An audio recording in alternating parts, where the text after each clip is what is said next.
Estas gemelas recordaban su propia muerte. El caso Pollock. ¿Qué pasaría si el vínculo entre dos hermanas fuera tan fuerte que pudiera sobrevivir a la muerte?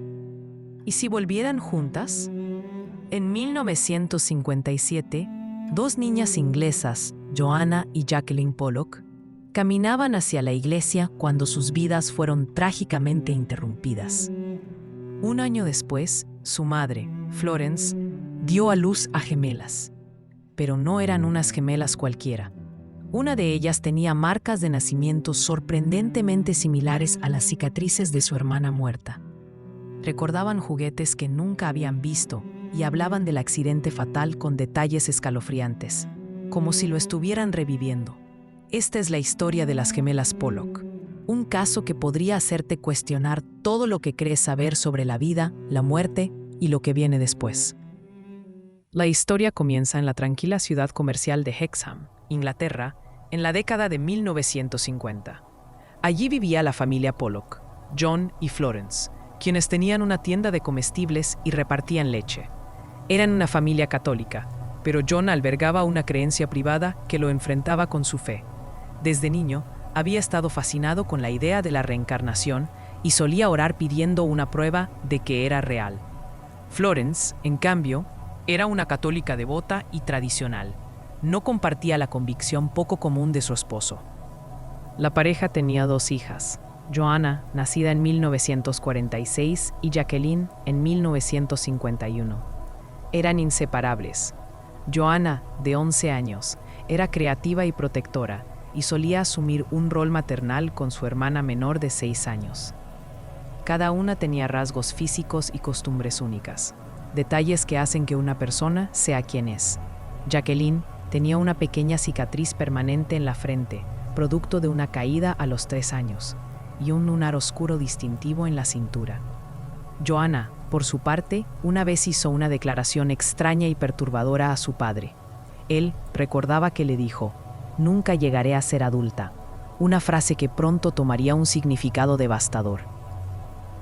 En apariencia, la vida de los Pollock era perfectamente normal, pero por debajo había tensión entre los esposos por conflicto de creencias religiosas, y una tragedia estaba a punto de caer sobre su familia.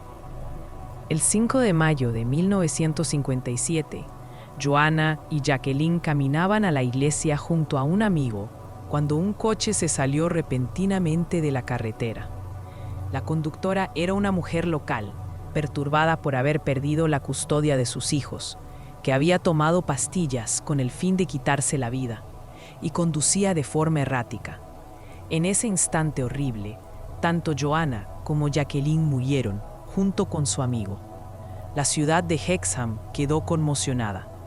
La familia Pollock destrozada. Sus dos queridas hijas se habían ido. La falta de sentido de la tragedia era abrumadora. Para John, el dolor se entrelazaba con sus creencias espirituales. Se preguntaba si este hecho terrible era algún tipo de prueba cósmica o castigo por haber orado tanto por una prueba de la reencarnación. Tras la tragedia, la fe de John en la reencarnación solo se hizo más fuerte. Empezó a orar con desesperación para que sus hijas volvieran. Florence encontraba esto profundamente perturbador y se convirtió en una fuente de conflicto en su ya doloroso matrimonio. Ella quería llorar a sus hijas, no alimentar lo que veía como una fantasía. Un año después del accidente, Florence volvió a quedar embarazada. El médico de la familia estaba convencido de que solo esperaba un bebé, pero John estaba absolutamente seguro de otra cosa. Le dijo a todos que Florence daría a luz a gemelas y que serían Joanna y Jacqueline de regreso. El 4 de octubre de 1958, la predicción imposible de John se cumplió. Florence dio a luz a dos niñas, Gillian y Jennifer. No había antecedentes de gemelos en la familia, lo que hizo su llegada aún más sorprendente. Pero la rareza apenas comenzaba. John sintió que por fin había recibido la señal que tanto había esperado. Florence, en cambio, permanecía escéptica, aunque las evidencias que estaban por aparecer desafiarían los límites de su incredulidad. Las primeras señales verdaderamente inexplicables aparecieron en los cuerpos de las gemelas. Jennifer nació con 2 marcas claras, una en la frente, cerca del puente de la nariz, una marca hundida que se parecía muchísimo a la cicatriz que Jacqueline tenía por su caída. Florence incluso decía que la marca se acentuaba con el frío, igual que la cicatriz de Jacqueline. La otra marca estaba en la cintura izquierda, un lunar en casi el mismo lugar que el de Jacqueline. Algunos informes iniciales, e incluso recuerdos de la familia, afirmaban que las gemelas eran idénticas. Sin embargo, el doctor Ian Stevenson, principal investigador del caso, organizó más adelante pruebas de sangre que confirmaron que, en efecto, eran gemelas monocigóticas, idénticas. Esto hacía las marcas aún más desconcertantes. Como gemelas idénticas, compartían el mismo código genético. En teoría, deberían ser copias perfectas una de otra. La ciencia no lograba explicar por qué una tenía marcas de nacimiento y la otra no, y menos aún, por qué coincidían con las de una hermana fallecida. Poco después de nacer las gemelas, la familia Pollock se mudó de Hexham, intentando dejar atrás los recuerdos dolorosos. Volvieron para una visita cuando Gillian y Jennifer tenían unos 4 años. Las niñas no tenían recuerdos conscientes del lugar, pero comenzaron a señalar sitios que no podían conocer. Reconocieron el camino a su antigua escuela y a un parque escondido a la vista, donde Joanna y Jacqueline habían jugado infinidad de veces. Las coincidencias inquietantes seguían apareciendo. Cuando los padres les mostraron una caja con juguetes antiguos de sus hijas fallecidas, Gillian y Jennifer comenzaron a repartirlos correctamente. Sabían cuál había pertenecido a quién. Sus personalidades también parecían ecos del pasado. Gillian, como Joanna, era más madura y asumía un rol maternal. Jennifer, como Jacqueline, agarraba el lápiz con el puño cerrado cuando empezó a dibujar. Pero la evidencia más aterradora vino del trauma compartido.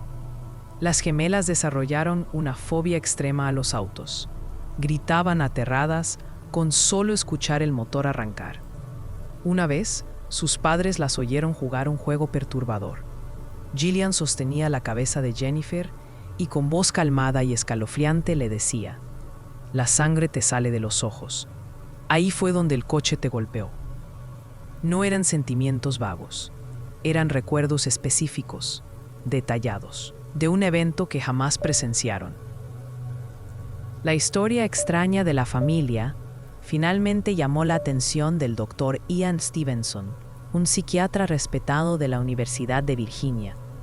Stevenson no era un sensacionalista del misterio, era un académico serio que dedicó su carrera al estudio meticuloso de niños que decían recordar vidas pasadas, documentando miles de casos durante más de 40 años.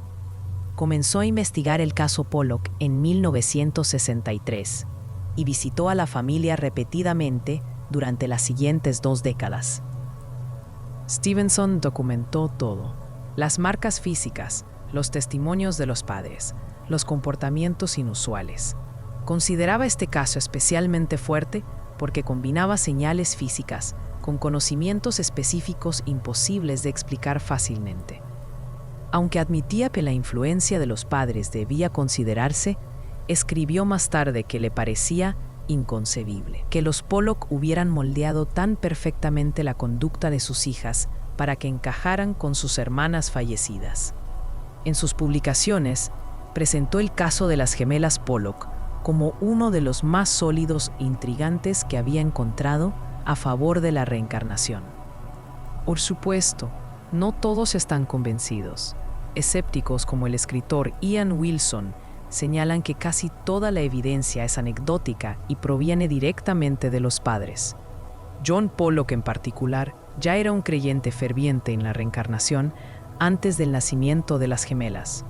Pudo haber influido, consciente o inconscientemente, en sus hijas y ajustado los recuerdos con el tiempo para que encajaran con su deseo.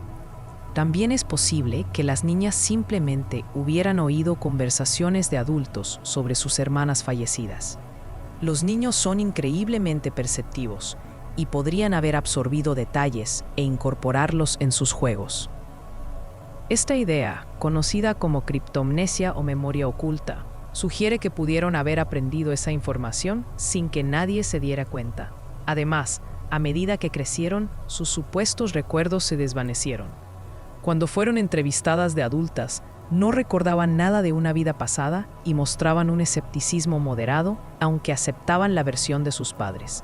Sin embargo, como último giro, se dice que Gillian tuvo visiones de adulta de una casa que nunca había visitado, pero que coincidía perfectamente con una antigua residencia familiar de cuando Joanna era bebé. Entonces, ¿con qué nos quedamos? Por un lado, tenemos el testimonio increíble de una familia en duelo.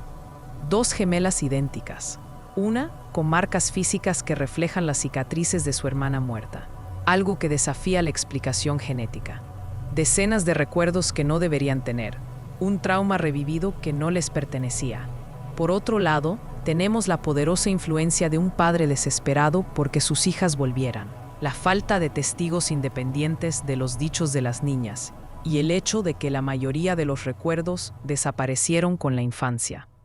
El caso Pollock no nos ofrece respuestas fáciles. Sigue siendo uno de los casos más fascinantes y desconcertantes en la historia de los fenómenos inexplicables, obligándonos a cuestionar los límites de lo que creemos posible.